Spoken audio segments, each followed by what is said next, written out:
दशबिन्द नेपालको पूर्वी भागमा 2 दिनदेखि परेको अविरल वर्षाले देशभरि विपदको रूप धारण गरेको छ। हालसम्म बाढी, पहिरो, चट्याङ र सवारी दुर्घटनाका कारण 40 जनाको ज्यान गएको छ भने 11 जना अझै बेपत्ता नै रहेका छन्। यस विपदले विशेष गरी इलाम जिल्लालाई सबैभन्दा बढी प्रभावित बनाएको छ, जहाँ 28 जनाको मृत्यु भएको छ।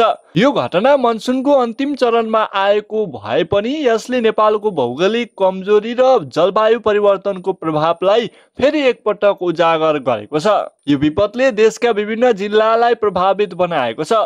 सशस्त्र प्रहरी बलका अनुसार इलाम जिल्लाको सूर्योदय नगरपालिकामा 5, इलाम नगरपालिकामा 6, देउमाई नगरपालिकामा 2, फाकफोक थुम गाउँपालिकामा 1, माङसेबुङ गाउँपालिकामा 3, माइजोग माई गाउँपालिकामा 8 र सन्दकपुर गाउँपालिकामा 3 जनाको ज्यान गएको छ।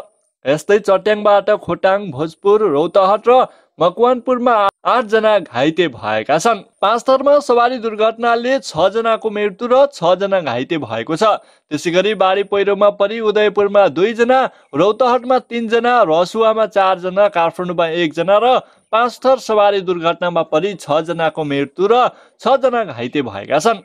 यसै देशभर चट्याङमा परि 8 जना घाइते भएका छन्। यो विपद मुख्य रूपमा निरन्तर वर्षाका कारण भएको हो। अक्टोबर महिनामा पनि मनसुन सक्रिय रहनु नेपालको लागि असामान्य होइन, तर यस वर्षको वर्षा सामान्य भन्दा बढी भएको छ। सप्तकोशी नदीको बहाव खतराको स्तरमा 3 गुणाले बढेको छ, जसले कोशी ब्यारेकका सबै ढोका खोल्नु परेको छ। मेची, केस, लिया र बक्रा जस्ता नदीहरूमा बाढी आएर बस्तीहरू डुबानमा परेका छन्। यो विपदले मानवीय क्षति बाहेक अन्य क्षतिमा पनि गम्भीर प्रभाव पारेको छ।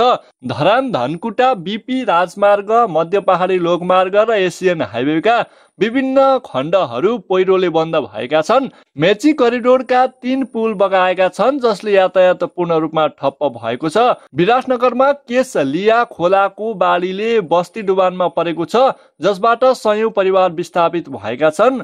रोसी र बेथान चोकका 100 परिवारलाई सुरक्षित स्थानमा सारिएको छ। आर्थिक रूपमा कृषि क्षेत्रमा ठूलो क्षति भएको छ, जसले खाद्य सुरक्षा जोखिममा परेको छ। यसबाहेक विद्युत आपूर्ति प्रभावित भएको छ र पर्यटन क्षेत्रमा पनि ठूलो असर परेको छ।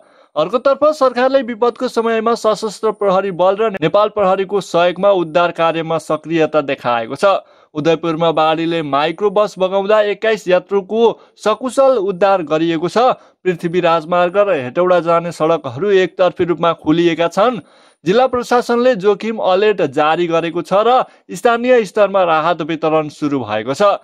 यद्यपि विपद व्यवस्थापनमा पूर्व सूचना र एकरूपताको महत्त्वलाई जोड दिएको छ। संयुक्त राष्ट्रिय सङ्घ र अन्य अन्तर्राष्ट्रिय संस्थाहरूले नेपाल विपद जोखिम न्यूनीकरणमा सहयोग गरिरहेका छन्, जसमा जलवायु अनुकूल बजेट र जोखिम मूल्याङ्कन पनि समावेश छन्। दशबिन्द देशैभरि बाढी पहिरोले तहस नहस बनाएको अवस्था छ। घरबाट कतै नजानु होला, बाढी पहिरोबाट आफू पनि बाँच्नु होला, अरूलाई पनि बचाउनु होला। फेरि पनि यस्तै भिडियो लिएर उपस्थित हुने बाचा गर्दै आजको लागि चाहिँ यति नै। बिदा दिनु होला। हस्त नमस्कार। जय नेपाल।